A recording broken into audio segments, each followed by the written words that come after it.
Hello, hope y'all are doing good today. Gonna just have a quick update on the status of the project. So currently set up a game manager object here with an associated script. And for now, this is going to be what's responsible for spawning in adventurers, assigning them with whatever issue it is that they're going to have that we need to resolve. It's going to handle spawning them on a cadence based off of how many orders we fulfilled, and also on a cadence just regardless thereof. So there's time pressure on the player. So that's set up currently with rudimentary functionality that will just simply spawn the adventurer with a timer to spawn the next one. And it also has a bool to check if there's an adventurer spawned in the first place, which is used if an adventurer's order is fulfilled, a new one is immediately placed and the timer is reset from there. So beyond that, it has been a lot of refactoring, trying to get things organized, because initially the project was put together in a way that was kind of hacky, right? Everything was kind of just put together hastily in a way to get it to work, just to see if the project idea was any good and if it was something I'd be capable of doing, and it is. So it is something I can do, and it's also something I believe in and I think will be fun. So now I'm going through a really lengthy refactoring process, trying to get everything organized, split into appropriate objects, and one stumbling block has been that it has been profoundly inconvenient to get the input events registered in a way that is not just horribly messy. And I know with the new input system that it's supposed to be cleaner and not messier.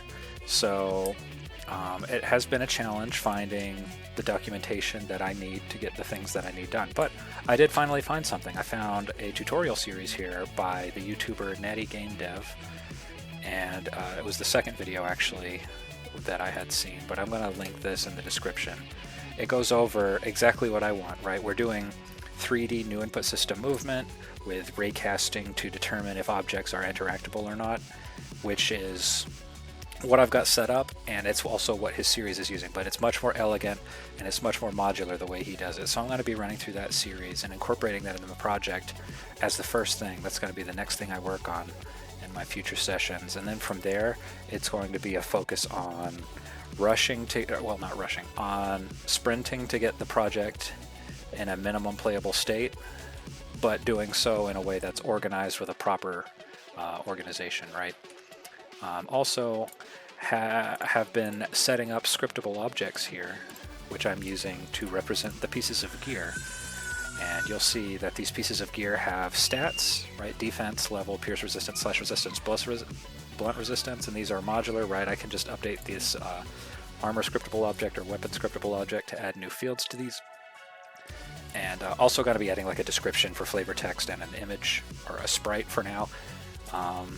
Models later perhaps for these objects. And this was surprisingly straightforward. It wasn't too much of a nightmare, right? I could easily make a new piece of armor or a new weapon right now, right? I could call this a lightsaber or something. Probably call that a laser sword.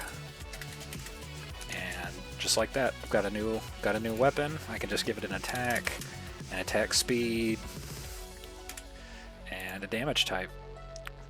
Slash, I guess. I don't know what a lightsaber would be, but yeah. So I was really pleased with how straightforward this was to implement and use, right? Like on the adventurers, I can just put this on an adventurer. I'll show you here.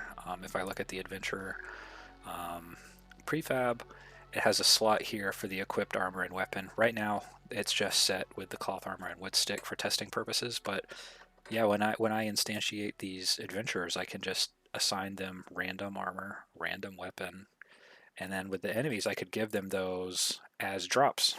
They're not actually getting stats from these items, but if they get killed, they could drop any number of things based off of a chance table. So I was really pleased that that worked out nicely. Unfortunately, it's not representable visually in game state right now, but it does work, and I'm really excited about that. So yeah, I'm looking forward to my next coding session where I'm going to be fixing the raycasting and the interactable section to be proper and manageable, which has been a major stumbling block for basically everything I'm trying to do with interacting with these different workshop items. And then when that's done, it should be fairly quick to get basic functionality and all of these things. So yeah, I appreciate y'all watching today. Have a good one, and I'll see you next time.